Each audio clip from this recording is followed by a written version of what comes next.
There's people actually in the United States that are just citizens that are banned from Visa and MasterCard. So I think it's kind of unofficially already here, where you just lose your bank account, lose access to, the global town hall like Twitter, Facebook, et cetera, et cetera. Welcome back to the Kevin Roberts Show. This week, we're going to confront the ugly reality of big tech's ever-tightening grip on our lives, on our speech, our politics, and even our commerce. And we're going to talk about how we can push back. Later, we'll also talk about some exciting grassroots activism, a new feature on this show, because really what we do in the nation's capital, the Devil City, is a lot less important than what you do where you are. But first, if this is your first time watching, please be sure to subscribe to the show. Each week, we're diving into the issues that matter to you with voices from across the conservative movement. Yes, we interview some people who are based here in the nation's capital, mainly to give you a sense of having some hope that there are some of us here in the Devil City who actually agree with you and are kind of representing you with what you believe in. However, we really want you to be inspired to help take this country back. So while there are lots of threats of freedom or to freedom abroad, one here at home is huge, and it's big tech. One of my complaints, having been on this job just a few months, is that there's a lot of complaining about big tech, but not a whole lot of solutions. Well, that's where the Heritage Foundation comes in. But first, as I like to do, before we get into how we're going to solve a problem, let's just call a spade and say that big tech is the enemy of the people. They target content if they don't agree with it. They label it misinformation, even if it's like you and me being very careful about what we say on social media because we don't want to sound like a kook, like a conspiracy theorist. If it's conservative, they want to get rid of it. So if you're a pro-lifer, if you believe that for many election cycles, not just 2020, there's been a problem with election integrity, if you believe that maybe we should ask some serious questions about climate change, or if you think that perhaps this terrible cross that some of our brothers and sisters have to bear, gender dysphoria, is something that has been turned into an extreme agenda that isn't about them, but it's about taking away our freedoms, our freedom to say what's right and what's true, and frankly, what's loving for them, then you need to pay attention to what we're talking about in this episode. You see, the big tech companies like to talk about free speech. They rely on it in their business model. They rely on certain exceptions in the law to even be in business. And yet, when you and I, as conservatives, say anything that they happen to disagree with, our free speech doesn't exist on their platforms. So much so, as we pointed out in a recent Heritage paper, that we are 20 times more likely, just regular right-of-center Americans, to have our free speech censored by big tech than someone left of center. And if you're a member of Congress, you're 90 times more likely to have your free speech censored by big tech if you're a conservative than if you're a liberal. This is supposed to be America. This is why Heritage has decided we've got to change this. But let me continue. Recently, I was spending part of a Saturday morning with the new CEO of Parler, great British guy, and he was complaining that he thought, as he was growing up in Britain, that doing business in America would be the freest environment that he could ever participate in. And yet, what happened to Parler? This was an issue of Google and Apple kind of behind the scenes taking away their ability to operate, something that they will probably recover from, but it will take years. They also removed Ryan Anderson's book from Amazon.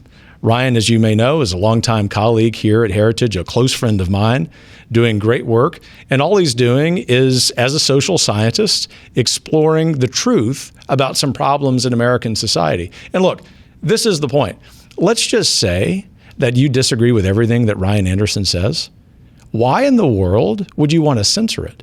If, in fact, you're so confident in your opinion about what he has to say, wouldn't you want people to read it so that you can explain why he's wrong? This is supposed to be America. Well, some of this is sort of personal, too, because the Heritage Foundation and the Daily Signal, because, we try to tell the truth, we have also experienced this kind of censorship on YouTube. Of course, it doesn't keep us from continuing to do that. But let me tell you what the biggest problem is. It isn't just that what big tech is doing in terms of censorship is problematic. It's that they're doing it in collusion with the federal government. So if you want to talk about real collusion in modern American history, that's the collusion. The White House, the Surgeon General, others have directly called on big tech to censor us, you and me.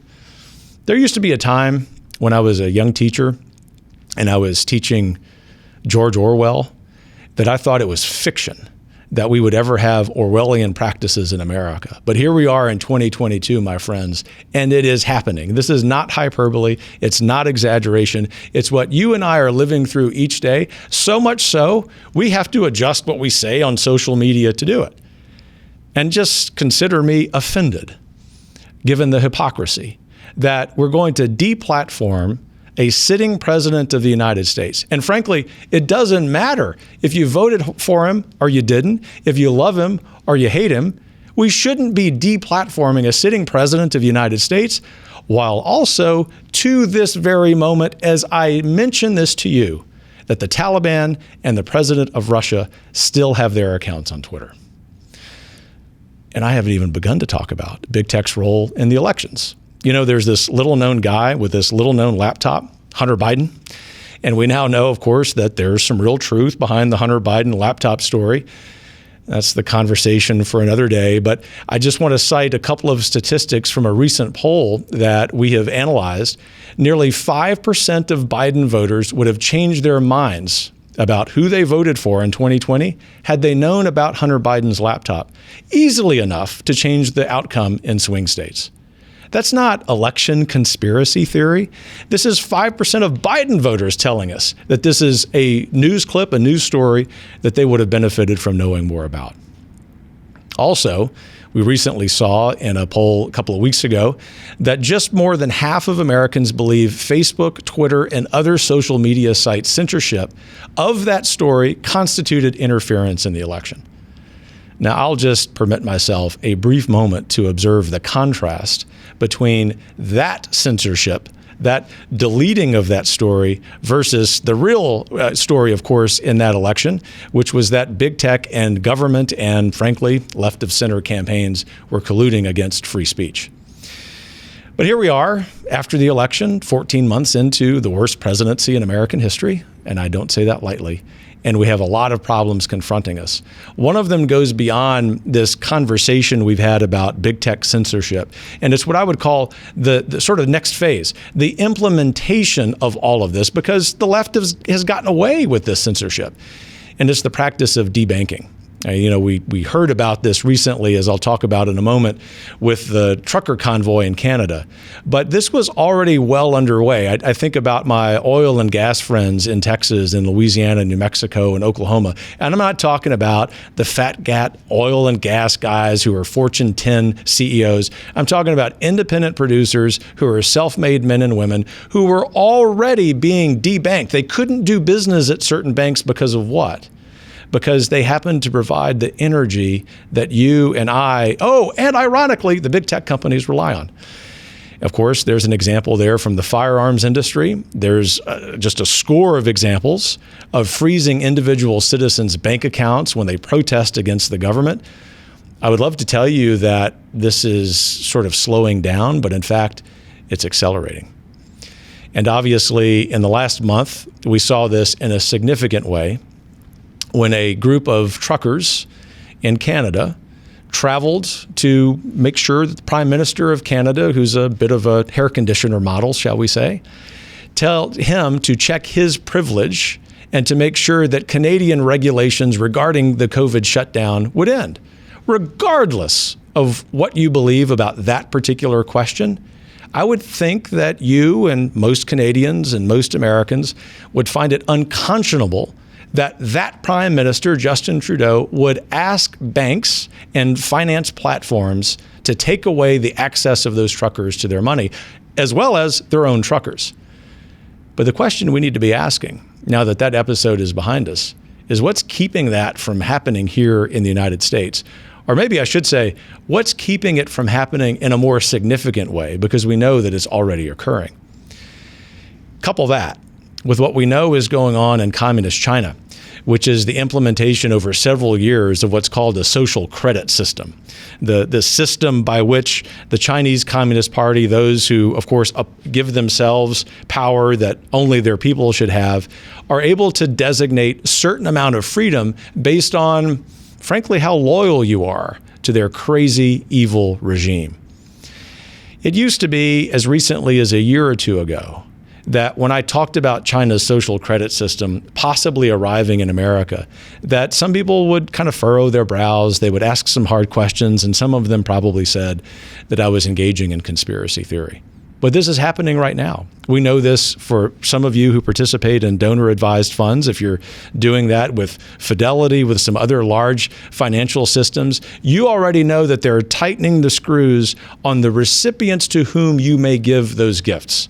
This is precisely what we're talking about. And this is precisely why, as we think about the midterm elections this year, we ought not just be concerned about conservatives winning those elections, but that when they come into power, that they actually take action against this kind of abrogation of our freedom.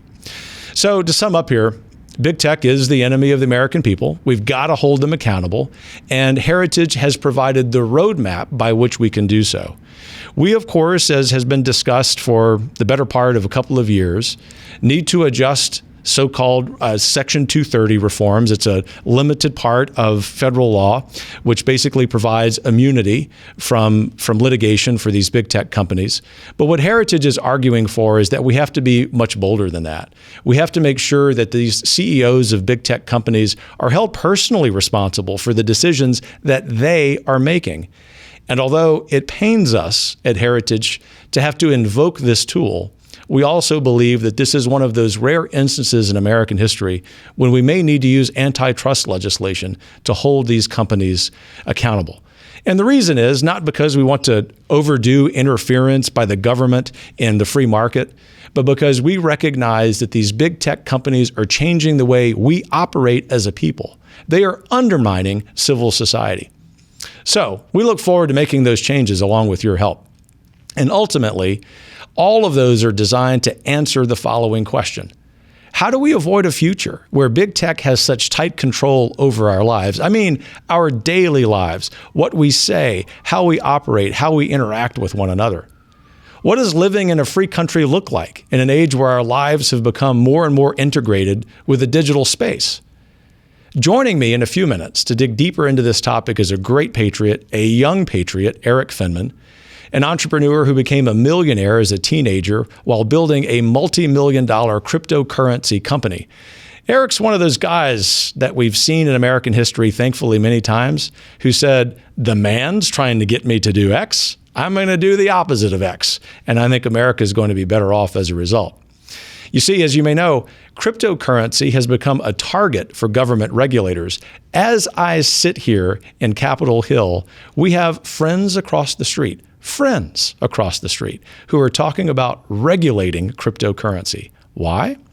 Because they want to regulate one of the great promises that will restore freedom in the digital space. But first, before we get into that, we're going to get a brief breakdown from one of our experts in big tech and the threat of debanking in a social credit system here in the United States. Here's our very own Kara Frederick, a former Facebook analyst and a research fellow in our Center for Technology Policy. I'm Kara Frederick at the Heritage Foundation. I helped create and lead the counterterrorism analysis team in global security at Facebook headquarters in Menlo Park, California. What I learned from being in the belly of the beast of Silicon Valley is that these companies have so many resources at their fingertips, but they're primarily concerned with three things: their bottom line, growth at all costs, as well as their brand and reputation. What they're trying to do is protect these three things, and all of the decisions that they make flow from these three priorities. Censorship is not just confined to social media. Look at banks with Chase Bank. Look at online fundraising platforms with Kickstarter. Look at email delivery services with MailChimp. All of these services are being withdrawn from people with conservative viewpoints. Put a foot wrong and you might find yourself unable to bank. Put a foot wrong and you're not going to be allowed to have your book advertised on Amazon's platform. Put a foot wrong and the movie that you've supported and made is not going to be able to be supported or even distributed among these services. So it's not just these social media platforms that are targeting conservatives for viewpoint and political suppression. It is an array of digital services that are slowly being withdrawn from individuals and organizations within America and constricting our daily lives that are taking on more and more digital characteristics. Every American, not just conservatives, should be concerned about this because right now they're coming for specific conservative viewpoints, but tomorrow they're going to come for you. They've already got heterodox individuals and organizations in their crosshairs. Whatever doesn't conform to the progressive leftist ideology that's been blessed off by Hollywood, big corporations, the academy, and big government is going to be at risk. Conservatives are on the front lines and taking most of the blows from big tech. But regular Americans are people who just want to have a business on Instagram, people who just want to get their message out on Facebook. They are in the crosshairs of these big tech companies if their views don't conform to what is progressive leftist ideology. Remember to subscribe to The Kevin Roberts Show on Apple Podcasts, Spotify, or wherever you get your podcasts, and give the show a 5-star rating while you're at it. Your ratings and reviews help us reach even more people with solutions for the biggest issues, like big tech, facing America. Stay with us. I'll be right back with Erik Finman. President Lincoln once said, "Elections belong to the people." Here at the Heritage Foundation, we hold these words to be true. However, for elections to truly belong to the people need to trust their results. That's where the Election Integrity Scorecard comes in. We created this tool so that citizens like you can rediscover the rules, regulations, and overall transparency of voting in your respective state. Find the Election Integrity Scorecard on the Heritage Foundation's website at heritage.org/election scorecard. Well, Erik, thanks for joining us. It's such a pleasure to sit with you. We had some time together at CPAC several weeks ago, and backstage we discovered that we wanted to continue the conversation, so here you are. A lot of questions for you because even though you're still a relatively young guy, you're an expert on some things, especially involving cryptocurrency, that people who look like me and my age have a lot to learn about. But before we get there, you were a millionaire as a teenager. How did that happen? Yeah, well, I made a $1 million bet with my parents in exchange for dropping out of high school. So when I was 15, I dropped out of high school, and part of that deal was my parents said you had to make $1 million by the time you were 18. Otherwise, you'd have to go to community college or college, and I didn't want to do any of it, whether it was Harvard or local. I grew up in Idaho or local community college, and I did it. At age 18, I became the youngest Bitcoin millionaire. I had just surpassed that $1 million mark towards the end of 18, so I just made the line. What was the reaction from your parents? It was amazing. I mean, I actually think maybe they're lying to me when they say this, but they really believed I could do it, and that's what I so loved. I feel like I could have success in life because I feel like I had parents that really believed in me and really pushed me to do great and wonderful and amazing things. Yeah, that says a lot about them. So you do this in cryptocurrency, and some people who watch this show will send me a note and say, be sure you define some terms. And so you take cryptocurrency like everyone knows about it, but again, going back to people who look like me, it was only a few years ago that I actually knew what you were even talking about. So just sort of 8th grade level for me and folks in the audience, what's cryptocurrency? What's blockchain? Why do we need to be informed about it? So Bitcoin, what's so beautiful about Bitcoin, I'll talk about the use case of Bitcoin, because talking about how all the technology works, you lose people. And it's like describing, how the internet all entirely works. It's what is the net application of it. Right. And I'd say what's applicable about Bitcoin is that it's on its own is completely unbannable. And it's this whole alternative financial system. It's both kind of, you've got a Bitcoin wallet, that's like a bank account. You've got a Bitcoin address, that's like a username. And you've got Bitcoin itself, which is, a currency. And it's completely unbannable, uncancelable. And that's what's so amazing about it. And if you look at a little bit bit of the history of Bitcoin, people had tried to start alternative currencies even before Bitcoin. So in this mid 2000s, there was this thing called Liberty Dollar, and I was a weird kid because I was into alternative currencies, and I actually have it. And it was basically going back to the silver and gold standard. So this guy, it was a rich guy. He had all the silver stored in a warehouse, and he would give people $10 certificates on his own currency. He had like Ron Paul's face on it or something like that. But the government shut him down and put him in jail, and anyone who tried to start something similar were also, received the same fate. And that's why Bitcoin was invented, and blockchain technology, which is kind of, again, complicated, but the underlying technology that supports Bitcoin, it was invented for the purpose of being unbannable and uncancelable, and that's why the founder's anonymous, because anyone who started alternative currency back then was put in jail. Interesting. So let's home in on blockchain for a moment. And this really is a legitimate curiosity question by me, and I'm a policy guy, but there are several states that are trying to figure out how to cultivate investment in blockchain. Explain that. Explain for people who sort of read the news. They're policy people. They're watching this show, but they're really trying to understand. You're an expert. Help us. So basically the underlying blockchain technology is, it's actually not that complicated. It's just a string of data, a chain of data, and each block is a piece of data. Okay. So in relation to Bitcoin, each block in that chain of data is just basically transaction data. So for example, the Federal Reserve, ACH transfers, et cetera, again, this is a little complicated, that goes through the Fed. And they see, if you're trying to transfer money, that actually, not many people know that, but that goes through the Federal Reserve. And Bitcoin is similar. So, but in order to keep track of all the transactions, to make sure it's all consistent and the same, it has to be public. So it's basically just a public receipt of transactions. And people, and what Bitcoin mining is, it's not actual physical mining. Basically, it's paying people a little bit in Bitcoin to verify and support the Bitcoin network, verify that these transactions are accurate, and it's just using a little bit of computer processing power in the background of your computer, and some people get tons of computers. But blockchain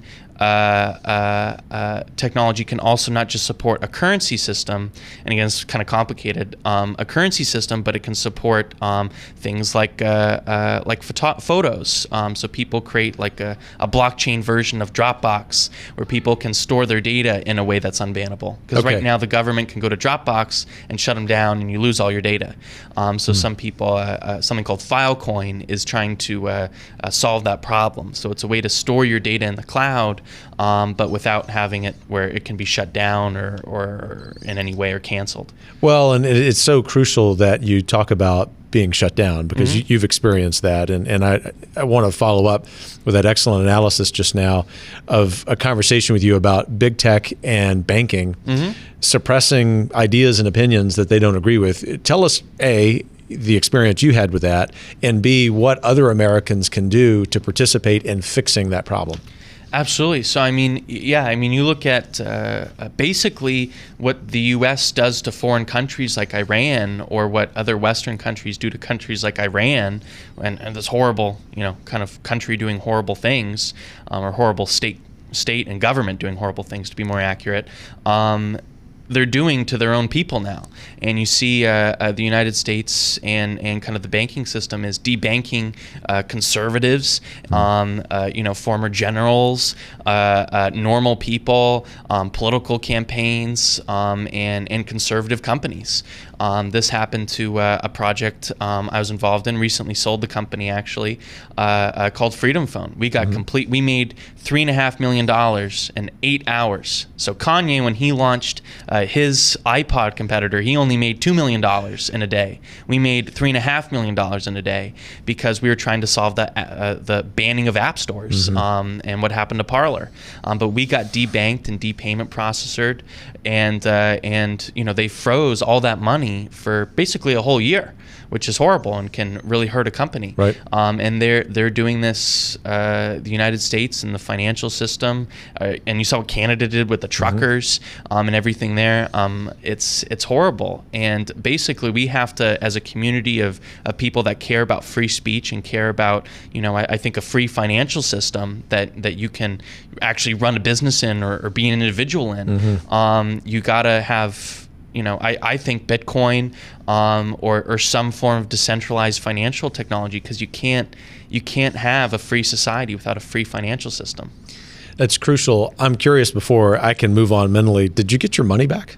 Eventually, yeah. But after a year? It took about a year, yeah. But it was kind of beside the point, because I had to front all this money, right? Because you had basically a pseudo $3.5 million in debt to ship people phones, right? So that was interesting, kind of to deal with. So yeah, I had to sell some Bitcoin in order to front the money to be able to get people the phones that they ordered. So basically, it put me $3.5 million in debt. Not really, but indebted to ship people phones for a year. Sure. And then eventually you get the money back, but they do that kind of on purpose, just to kind of mess with you. Yeah. So, and cause you problems and slow you down. And that's what even further affirmed. I mean, I got back into Bitcoin 2011, further affirmed my belief in Bitcoin and in cryptocurrency, because a customer wants to go to a business and exchange money, and people don't want the government or big Wall Street banks involved with that. Yeah. But that doesn't exist today. So when Canadian banks shut down, they debanked the truckers in Canada. That didn't surprise you in the least bit? No, it didn't surprise me. And sometimes, so Coinbase and a lot of big crypto exchanges also got shut down, and people blame Bitcoin for that, actually. But it's not the case. So you had actually Kraken, which is one of the biggest crypto exchanges in the world, and he said, I support the truckers, but the government says they're going to throw us all in jail and fine us tens of millions of dollars if we don't shut you down. So don't use a site like Coinbase or Kraken or other crypto exchanges where you don't have your own crypto stored on your computer, because we don't want to all go to jail, and we want to continue operating an easy on-ramp for people to get into Bitcoin. But Bitcoin got a little bit of a rep for that, because people think, oh, that's just all of Bitcoin. But it isn't. The only way that the truckers got money, and I talked to those communities, the only way that they ended up getting money in a real way was through Bitcoin and storing it, between computers and hardware, not hosting it on some website that can be shut down. Yeah. So Bitcoin helped them in a way that no other financial system could. So to give our viewers hope, it sounds to me, tell me if I'm mistaken, that in fact these bad episodes, your episode, the episode with the truckers in Canada, has given you hope that we will see an accelerated move toward decentralized finance. Yeah, exactly. And I think that's what I have hope for, because I remember back in the day in the, I guess I sound, as time has really passed. So you're starting to sound like an old guy. I know, time has passed. In the mid 2010s, people asked me, like, what is the use of Bitcoin, maybe other than as a potential investment in the United States? And I would say, well, if the U.S. comes after its own people, then that's a great use case for Bitcoin, right?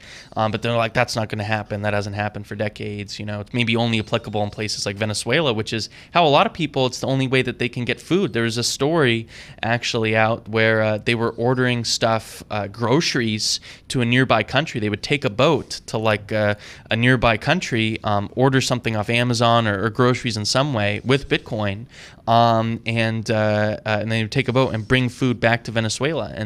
But now these stories where that would only apply in Venezuela or third world countries are now applying to Canada and the United States, where the government and these institutions that are in bed with the government are coming after its own people and doing what they would do to foreign countries now to individuals. Yeah, so it seems like the move toward decentralized finance and all that entails, which you've summarized well, is the way. It's the practical step that someone watching this, their participation in is the practical step that they can take against something like China's social credit system being implemented here.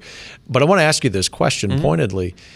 am I being a conspiracy theorist when I talk about China's social credit system perhaps being implemented here by our own government? I mean, you see that there's been talk about using even the credit score system, but not using that just for evaluating your financial history, but evaluating, I guess, who you are as a person and whether that's good or bad. And I totally think there's a great show called Westworld where basically it showed kind of a part of that show in season 3 was it showed this social credit score implemented in the United States.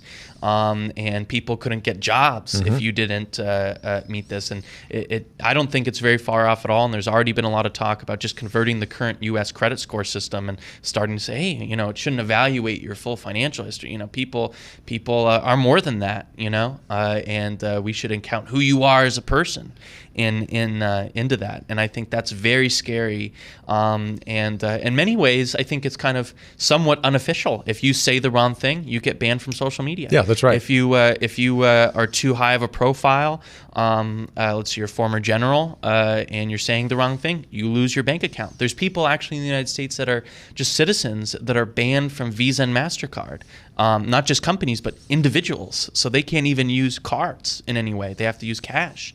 So I think it's kind of unofficially already here, where you just lose your bank account, you lose access to services, and you lose access to the global town hall like Twitter, Facebook, et cetera, et cetera. So I think it's already here, is ever increasing, and I don't know. Maybe I think this is horrible to say, but maybe it's slightly better to have you at least have a little bit more clarity. If I do this, I'll get banned off Twitter. I'll lose my bank account, because right now there's even no system for that. I mean, all of it is horrible, but there's not even a lot of clarity on what even gets you banned off of these things. And the solution is to create systems like using blockchain technology or Bitcoin or blockchain-based social media networks that can't be banned, so you don't have to deal with any of this, and that's the real solution. And what's so great about the crypto community is they're very conservative and Republican leaning. I think it was born out of these libertarian roots. I mean, I first heard about Bitcoin at like a Ron Paul event, and I was 12. It's so fitting. Yeah, I know. It was so fitting. And it's all of these people are young, smart, and conservative leaning. And I think, I like to think I'm in between both of those worlds. Sure. And I always try to, because I love kind of conservative values and politics, and yet have that crypto roots. And I try to bridge that gap when I can between those worlds, because the crypto community, they need to get more involved in politics. And I think there's a little bit of that. There's some good organizations here and there, but there's billions upon billions of dollars that are billions and billions worth of crypto that are at stake if these people don't get involved in politics. That's why I've tried to get a little bit more involved in politics. But it's such a tremendous opportunity for that kind of coalition alignment. So that's what I hope to do where I can. Good. But anyways. Well, Count Heritage is a partner on that, which might surprise some, but we're always thinking about not just the policy battles of the current year, but what are they going to be 2, 5, 10 years down the road? And I've learned so much by having 3 conversations with you in the last 5 weeks, including this one. So last question for you, Erik, if you don't mind. Crystal ball question, but the crystal ball question for me is almost always, let's at least have some optimism in it. So crystal ball question, peer into your crystal ball, reveal for us what you see best case scenario in spite of the challenges, but because of people exercising their individual freedom.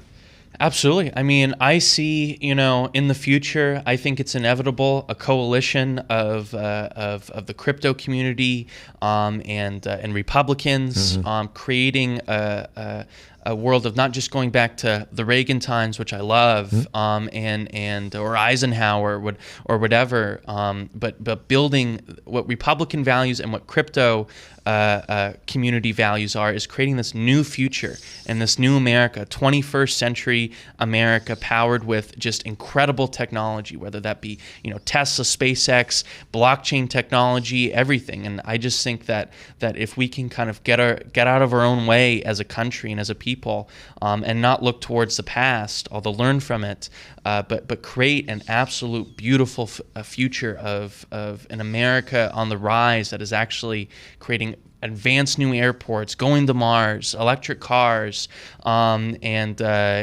hybrid and whatever, and using the talent that we have in this country, because we do have so much of it, more so than any other country in the world. We can do anything we want and set our minds to.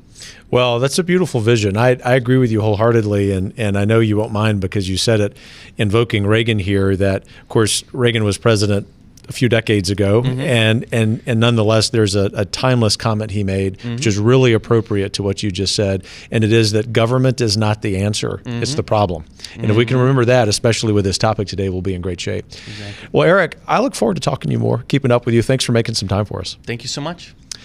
Well, folks, I hope you enjoyed that conversation as much as I did. Erik Finman's a great patriot. You'll be hearing more about him in the future, I'm sure. Stay tuned. We have more to come. Big tech is out of control. If they can silence the sitting president, what can they do to you? The Heritage Foundation has been on the front lines, fighting for free speech.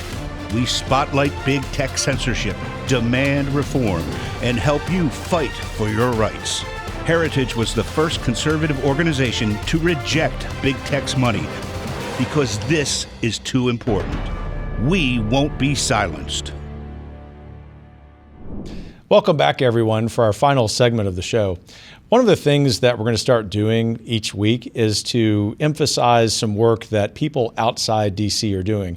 People like you. So if you have a story that you want us to feature, maybe about yourself or about one of your friends or about someone you read in the news, that is someone who's decided that they're kind of tired about the track that America's going on, and they've decided to do something themselves in their local government, at a city council meeting, a school board meeting, or in their state legislature. In other words, you've taken our advice that even though we're your representatives behind enemy lines in DC, that we really rely on you to take action. Please let us know. We want to feature you in this show.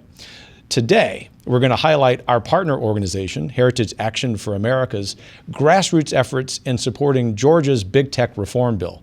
You see, the way this works is our really smart people at the Heritage Foundation come up with all of the solutions for all of the bad problems in America. Our friends at Heritage Action, who work in the same building but have a different mission, make sure that they talk to tens of thousands of patriots like you to actually go take action against those issues, so that those of us who are working in DC are able to tell our elected official friends here, look what's happening in the states.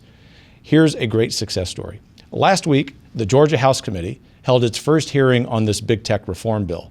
As you might imagine, some well-funded big tech lobbyists and their sympathizers showed up strong. You see, this is what the left always does, is they try to have this huge show of force.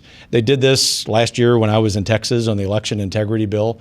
The key thing, if you're showing up to testify on those bills, by the way, is to stay there and go get your friends. This is how you can end up on the show. But back to our big tech story. So we're back in Georgia last week, remember?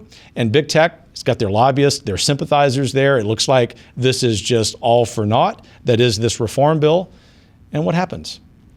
Our friends at Heritage Action sent an action alert to activists across Georgia, urging them to contact their committee members and voice their support for this big tech bill. Now, at this point, you might think, this isn't going to work. You know, these legislators, their staff, they don't respond to emails. They don't respond to phone calls. By the way, always call. It's the most effective way to do it. If you can shut down their phone lines, you're over the target. So we send out this action alert, and what happens? In less than 24 hours, over 500 grassroots emails and calls were sent to the House Judiciary Committee. 500 in Georgia in less than a day. For a 19-member state legislative committee, 500 emails is almost unprecedented, certainly from our side. And you can see where this story is going. It's going to end up really good. Heritage Action has established an action center for grassroots to engage lawmakers on this bill, submit written testimony, and they're actively working directly with key legislative leaders. So we're going to continue to work both at the Heritage Foundation and Heritage Action in promoting this reform. It's crucial for the other side to know that even though they are better funded, and they probably always will be, they will always be able to have the fancy lobbyists and the really expensive $10,000 suits, that ultimately we have the most important thing on our side, and the truth. So if you happen to be in Georgia watching this, and especially if you happen to be in Georgia watching this, and you were one of the 500 people who responded, thank you. I want to give the rest of you an understanding of how we take back this country. And it's not just with what we're doing here in DC, but it's what you're doing in your state in concert with what we're doing in DC. Heritage Foundation leading big tech scholar Kara Frederick was also on the docket to provide expert testimony in support of the bill this month. You see, there's an example of how your activism, along with one of our scholars' expertise, provided a 1-2 punch. And our support for that big tech bill showed that 1-2 punch in action. Grassroots support plus policy expertise to shape the policy solution that ultimately put American interests ahead of big techs. If our policymakers, to sort of draw a conclusion here, look outside of Washington, D.C., they'll realize a full spectrum of action is necessary to right big tech's wrongs. It isn't just federal action. In fact, I would argue, as may not surprise you, it starts in the states. Applying and modernizing antitrust law, scrutinizing big tech's ad tech models, instituting executive accountability, punishing fraud and breaches of conduct. This is how we take back big tech for America. We have to create private rights to enforce consumer rights and protections. This requires a multi-level approach that will secure fair practices and freedom of expression in the digital world. So, if we don't do that, big tech will continue to erode individual liberties. They'll continue to segment the American citizenry, in other words, pitting us versus them, you versus me. And ultimately, and not to sound overly historian on you, but I gotta say it, they're gonna stunt human flourishing. What I mean by that is, our liberties are really important, but the reason we have liberty, as our founders understood it, as the ancient philosophers understood it, is so that we could live in ordered liberty, in peace with one another, to build a society with noble objectives. That is what big tech is getting in the way of. So if in fact, we want to do all of these things for the purposes of having greater self-governance, the ultimate objective of the Heritage Foundation, and I would presume of you, then we have to act now to hold big tech accountable. They are the reason that we're not enjoying this, along with a lot of spending here in DC. Well, I'm going to stop there because I'm sort of getting revved up. We're going to be back next week and the week after that and the week after that, highlighting not only great action here in the nation's capital, but as you now know, where you are. So if you've got ideas, remember, send them our way. But for now, that's it for this week's show. I want to thank my guest, Erik Finman, and I want to thank you especially for joining me. And please remember to subscribe to The Kevin Roberts Show on Apple Podcasts, Spotify, or wherever you get your podcasts. Please give the show a 5-star rating while you're at it. And tell a friend. Our movement is for everybody because our solutions are for everybody.